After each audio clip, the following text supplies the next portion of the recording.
आइए अब बात करते हैं रिफ्रैक्टिव इंडेक्स की बेटा, और उसको बहुत ही डिटेल में हमें पढ़ना है। तो उसमें क्या कहा जा रहा है, you have already studied the ray of light that travels obliquely from one transparent medium to another medium will change its direction in second medium. क्या हमको पहले पता है कि अगर दो मीडियम है, मान लीजिए एक मीडियम से दूसरे मीडियम में लाइट आ रही है, ऑब्लिकली बोले तो किसी एंगल पे आ रही है, चाहे यहाँ से मान लो या यहाँ से मान लो। तो आने के बाद दूसरे मीडियम अपनी क्या है, आपकी डायरेक्शन चेंज करेगी, स्पीड चेंज करेगी, देखा जाए बेसिकली, राइट।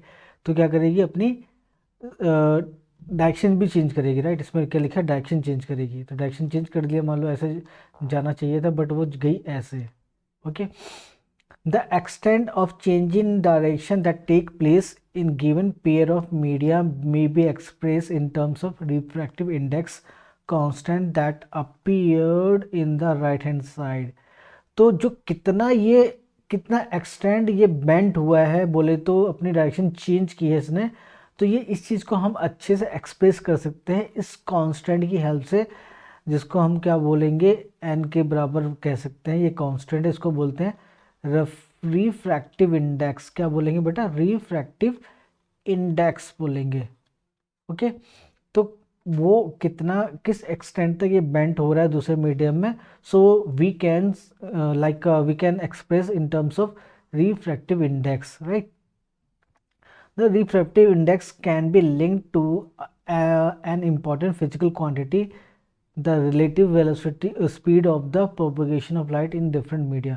तो सिंपल कहने वाला, रिफ्रैक्टिव इंडेक्स को हम रिलेट कर सकते हैं relative speed of the light in given pair of media, right. मतलब कि इसको रिलेट करेंगे स्पीड के साथ, सिंपल सी बात है, लाइट की स्पीड के साथ रिलेट कर सकते हैं हम लोग। कैसे करेंगे अभी आके देखते हैं। थोड़ा इसको मैं रब कर लेता हूँ now. Okay okay okay okay, it turns out the light propagates with different speed in different media.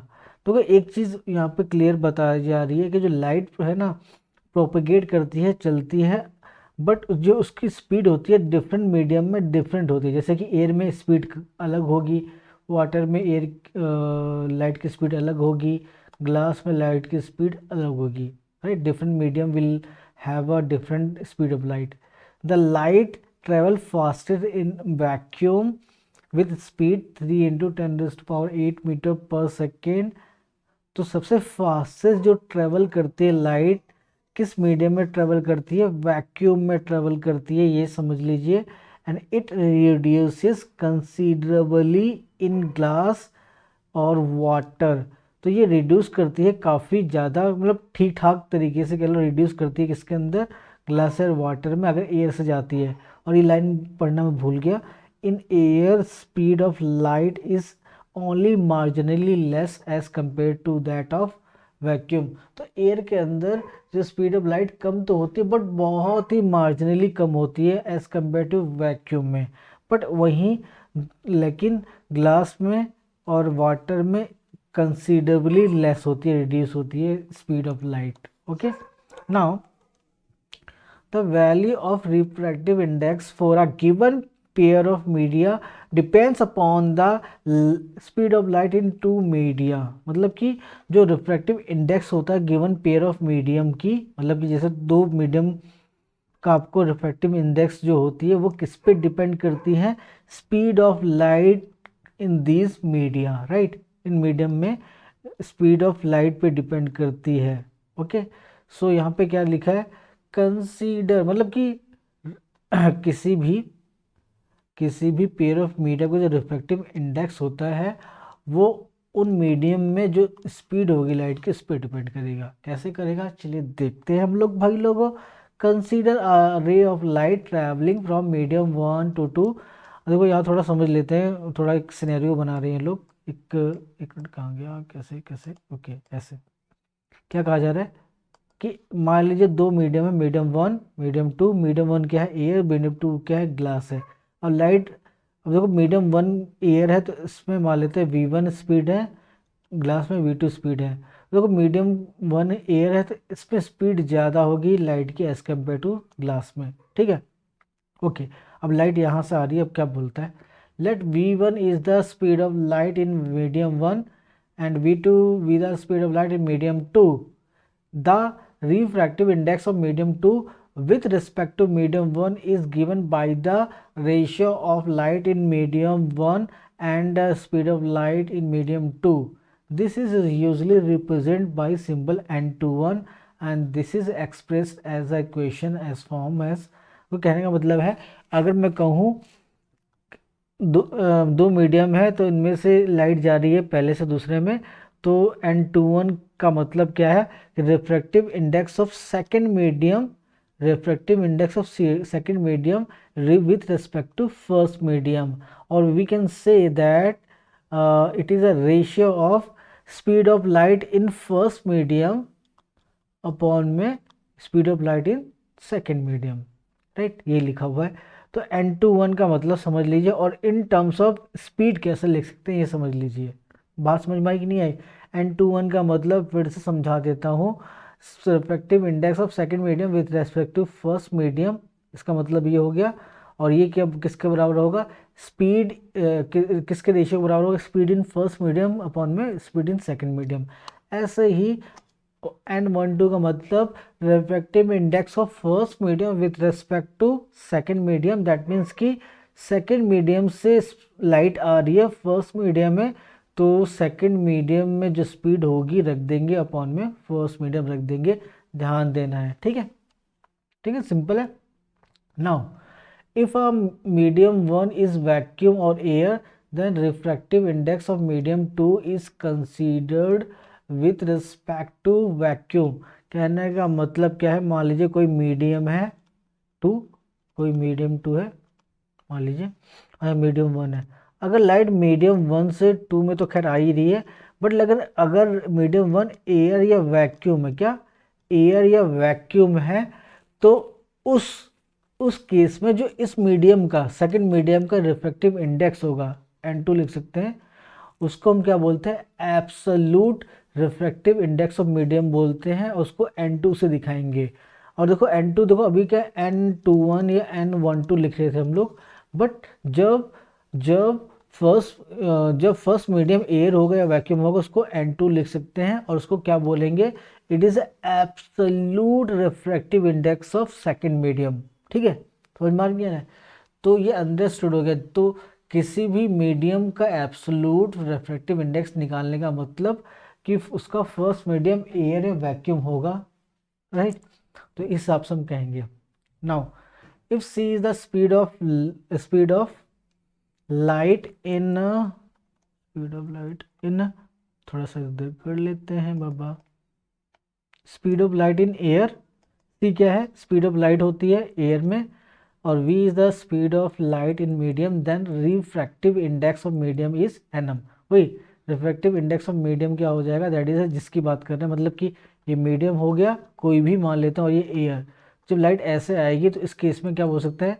Refractive index of, that is absolute बोल सकते हैं, absolute refractive index of medium, या एब्सोल्यूट बोलो या नॉर्मली मीडियम बोलो तब भी चलेगा, क्योंकि एयर से आ रही है। वो क्या होती है? c अपॉन वी होती है। c क्या है? Speed of light in air और वैक्यूम, और speed of light in given medium, ठीक है, ये चीज़ यहाँ पे लिखी हुई है, पढ़ लेना आप। ओके, अब यहाँ बात करते हैं absolute refractive index of medium is simply called is refractive index. वही मैंने बोला कि एब्सोल्यूट रिफ्रैक्टिव इंडेक्स किसी मीडियम का हो तो उसको normally refractive index of that medium we can say it, right. And now there is a table here, आपको एब्सोल्यूट रिफ्रैक्टिव इंडेक्स गिवन है। जैसे देखिए आपको पता, कुछ का पता होना चाहिए, आपको याद होना चाहिए। जैसे एयर है, एयर क्या है? 1 के अराउंड होता है रिफ्रैक्टिव इंडेक्स, एंड वाटर का 1.33 के अराउंड होता है, ध्यान देना है। उसके अलावा केरोसिन भी ध्यान दे लीजिए, कितना होता है? 1.44 होता है, ठीक है। उसके अलावा ग्लास, दो ग्लास कई टाइप के होते हैं, बट नॉर्मली कॉमनली आपको ग्लास का याद रखना, वो कितना होता है? 1.5 या 3/2 होता है, ये याद रखना है आपको। उसके अलावा डायमंड का याद रखना है, कितना होता है? 2.42 होता है, ठीक है। अब मैंने आपको एक चीज़ नोटिस यहाँ पे ध्यान देने वाली बात है, एक चीज़ ध्यान देना, जो रिफ्रैक्टिव इंडेक्स होता है वो देखो वाटर का देख लो, और केरोसिन बोले तो मिट्टी का तेल की बात कर रहा हूँ, उसका देख लो। तो यहाँ पे देखने में आएगा कि रिफ्रैक्टिव इंडेक्स ऑफ केरोसिन का के मान लेते हैं, ये ज़्यादा होता है as compare to water, right. क्या है? Refractive index. अच्छा मुझे बताओ एक चीज़ आपने नोटिस की होगी, आगे लाइन भी आएगी, मैं आपको पहले समझा दे रहा हूँ। मान लीजिए वाटर है, क्या है? वाटर है बेटा, और वाटर के ऊपर आपने केरोसिन गिरा दिया, तो सिंपल सी बात इसके ऊपर फ्लोट करता रहता है। ये क्या है? मान लीजिए केरोसिन है। क्यों फ्लोट करता रहता है? जो मास डेंसिटी होती है किसकी? केरोसिन की कम होती है मास डेंसिटी ऑफ वाटर, जिसको हम डेंसिटी नॉर्मली बोलते हैं, राइट। इस वजह से फ्लोट कर रही होती है। अब देखो यहाँ नोटिस करेंगे क्या, देखो इस केस में क्या मास डेंसिटी वाटर की ज़्यादा होती है, बट रिफ्रैक्टिव इंडेक्स की बात करेंगे वहाँ पे केरोसिन का ज़्यादा होता है, ठीक है। अब इसको बस याद रखो, यहाँ समझ लो, आगे वाली लाइन में आपको इसका आंसर मिलेगा। मैं ऐसा क्यों आपको याद करने के लिए कह रहा हूँ। देखो ये क्या लिखा है, टेबल जो ऊपर वाली टेबल है, given that the an optical denser medium में not possess greater mass density. अब इसका मतलब क्या है? ऑप्टिकली डेंसर का मतलब बेटा, ऑप्टिकल डेंसर का मतलब कि ऑप्टिकल डेंसर, देखो ऑप्टिकल डेंसर तभी बोल पाओगे जब दो मीडियम होंगे। जस्ट लाइक फॉर एग्जांपल मैं आपको बताता हूँ, दो मीडियम होना ज़रूरी है। जैसे कि मैं ले लेता हूँ, एक तो मान लीजिए अपना है एयर है, दूसरा लेते हैं वाटर। अब इसमें कंपैरिजन करेंगे तो रिफ्रैक्टिव इंडेक्स किसका ज़्यादा होगा? वाटर का ज़्यादा होगा, इसीलिए इसको बोलेंगे ऑप्टिकली डेंसर मीडियम बोलेंगे, एयर को ऑप्टिकली रियरर मीडियम बोलेंगे, राइट। अब देखो ऑप्टिकली डेंसर मीडियम में स्पीड ऑफ लाइट कम होती है, ऑप्टिकली रेयर मीडियम में क्या बोल रहे थे मेरे साथ, ऑप्टिकल डेंसर मीडियम में स्पीड कम होती है, ऑप्टिकल रेयर मीडियम में स्पीड ज़्यादा होती है। अब देखो इस चीज़ से कंफ्यूज कभी नहीं करना है अपने आप को कि जैसे देखो यहाँ पे अगर मैं बात करूँ, एयर से वाटर में आएगा लाइट, तो उसकी स्पीड कम होगी, राइट, ठीक। और सिंपल सी बात है, ये भी ध्यान रख लो, अगर ऑप्टिकल डेंसर मीडियम में लाइट आती है तो स्पीड कम होती है, ठीक है। अब इसका मतलब ये भी मत निकाल लेना क्योंकि सर वाटर की डेंसिटी ज़्यादा होती है एयर के कंपैरिजन में तभी ऐसा हुआ है। ऐसा ज़रूरी नहीं है कि कोई कोई कोई मीडियम ऑप्टिकली डेंसर है तो उसकी डेंसिटी भी ज़्यादा होगी, ऐसा ज़रूरी नहीं है। यहाँ पे देख सकते हो, यहाँ लिखा भी है optically denser medium not possess greater mass density, मतलब कि ज़रूरी नहीं है कि कोई ऑप्टिकल डेंसर मीडियम है और उसकी मास डेंसिटी भी ज़्यादा हो। जैसे यहाँ पे देखिए क्या है, अब यहाँ पे क्या है, केरोसिन का रिफ्रैक्टिव इंडेक्स ज़्यादा है वाटर के कंपेरिजन में, तो इस केस में क्या है, केरोसिन क्या है, ऑप्टिकल डेंसर है as compare to the water, ये क्या ऑप्टिकल रेयरर मीडियम है, राइट। तो लेकिन इसका ये मतलब नहीं कि केरोसिन का मास डेंसिटी भी ज़्यादा होगा, ऐसा नहीं कि वो तो कम होता है, ठीक है, ये कहना चाह रहा है, ठीक। और एग्जाम्पल भी इसने ले लिया, आप पढ़ लेना इसको, अब मैं ज़्यादा इसमें जाऊँगा नहीं, मैंने बहुत पहले डिटेल में सब कुछ बता दिया है।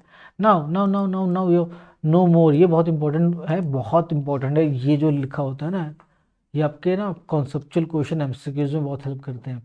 क्या लिखा है? The ability of a medium to refract light is also expressed in terms of its optical density, मतलब किसी मीडियम की एबिलिटी, राइट, किसी लाइट को रिफ्रैक्ट कराने की हम ऑप्टिकल डेंसिटी की टर्म्स में बात कर सकते हैं। जैसा मैंने बोला, अगर कोई मीडियम ऑप्टिकल डेंसर होगा compare to other medium, so the speed of light in that medium will be less, और you can say will reduce, okay. तो ये ध्यान देना है आपको। यहाँ लिखा optical denser has a, oh sorry, optical density has a definite connotation, it is like it is not same as the mass density. वही कहना है कि एक डेफिनेट कैनोटेशन होता है, दैट मीन्स कि इसकी जरूरी नहीं कि जिसकी मास डेंसिटी ज़्यादा हो उसकी ऑप्टिकल डेंसिटी भी ज़्यादा होगी। देखो मैं बार बार क्या यूज़ कर रहा हूँ, ऑप्टिकल डेंसिटी, ये अलग चीज़ है। ऑप्टिकल डेंसिटी ये आपके रिफ्रैक्टिव इंडेक्स से रिलेटेड है, और डेंसिटी आपको पता है जो मास डेंसिटी, मतलब कि डेंसिटी में मास अपॉन वॉल्यूम होता है, ये दोनों चीज़ें अलग हैं, समझ में आ रही है यार है, ठीक है। We have been using the terms rare medium, denser medium in this chapter. हम इस देखो चैप्टर में मैक्सिमम क्या यूज़ करने वाले हैं, रेयर मीडियम और डेंसर मीडियम यूज़ करेंगे, but it is actually means, इनका एक्चुअल मीन्स क्या होता है, optical rare medium, optical denser medium. मतलब भले ही हम एक दूसरे मतलब समझाने बातों बातों में बोलेंगे डेंसर मीडियम, रेयर मीडियम जब रिफ्रैक्शन की बात करेंगे, बट एक्चुअली में इसका मतलब क्या होता है, optical denser medium, optical rare medium होता है, राइट। बट नॉर्मली हम लोग बोल सकते हैं ऐसे, और डेंसर और rare medium. We can say that a medium is optical denser than the other when हम कब बोल सकते हैं कि एक मीडियम ऑप्टिकल डेंसर होगा दूसरे से, सिंपल सी बात है उसके रिफ्रैक्टिव इंडेक्स को देख के, है ना, किसको, रिफ्रैक्टिव इंडेक्स को देख के। जैसे वाटर का रिफ्रैक्टिव इंडेक्स ज़्यादा होता है एयर के कंपेरिजन में, तो वाटर क्या हो गया, ऑप्टिकल डेंसर हो गया, और ये क्या है, ऑप्टिकल रेयरर हो गया एयर हमारा। देखो दो मीडियम का कंपैरिजन करेंगे तभी रेयरर और डेंसर बोल पाएंगे, ये ध्यान देने वाली बात है। The other medium of lower refractive index तो बोल दिया मैंने, है ना। The speed of light is higher in rare medium than the denser medium. दूसरी बात, अब जो rare medium optical rare medium होते हैं बेटे, उनके अंदर स्पीड ऑफ लाइट ज़्यादा होती है, और जो ऑप्टिकल डेंसर मीडियम होते हैं, राइट, डेंसर मीडियम होते हैं, उनमें स्पीड कम होती है लाइट की, ये याद रखना, right. Thus a light ray of light travelling from rare medium to denser medium slows down.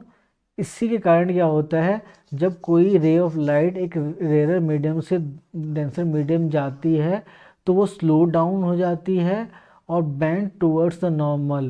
देखो कहने का क्या मतलब, अगर एयर क्या है, डेंस एयर और वाटर की बात करें तो ये क्या है ऑप्टिकल रेयर मीडियम हो गया, और वाटर क्या होगा, ऑप्टिकल डेंसर मीडियम। जब ray of light rare medium से डेंसर मीडियम जाती है, राइट, तो इसकी स्पीड कम होती है, कम होने के साथ साथ जो लाइट है बेंट होती है, और बेंट किस तरफ होती है, नॉर्मल की तरफ होती है, ये हमारा नॉर्मल है। वहीं अदर हैंड अगर हम बात करें, अगर रे of light optical denser medium से ऑप्टिकल रेयर मीडियम जाती है तो ये नॉर्मल से अवे बेंड करेगी, स्पीड इसमें बढ़ जाएगी रेयर मीडियम में और अवे करेगी नॉर्मल से। तो इस बात को ध्यान देना है, when light goes from rare medium to denser medium, its speed will decrease in second medium and it will bend towards the normal. On the other hand, if light goes from denser medium to rarer medium, its speed increases in rarer medium and it will bend away from the normal. इसमें towards, इसमें away, okay, normal से। Now next चलते हैं, सारी चीज़ें पढ़ सकते हैं आप इसमें। Now we will talk about ठीक, इसको यहीं पे रखते हैं, बाकी नेक्स्ट लेक्चर में करते हैं, ठीक है, refraction by the spherical lenses.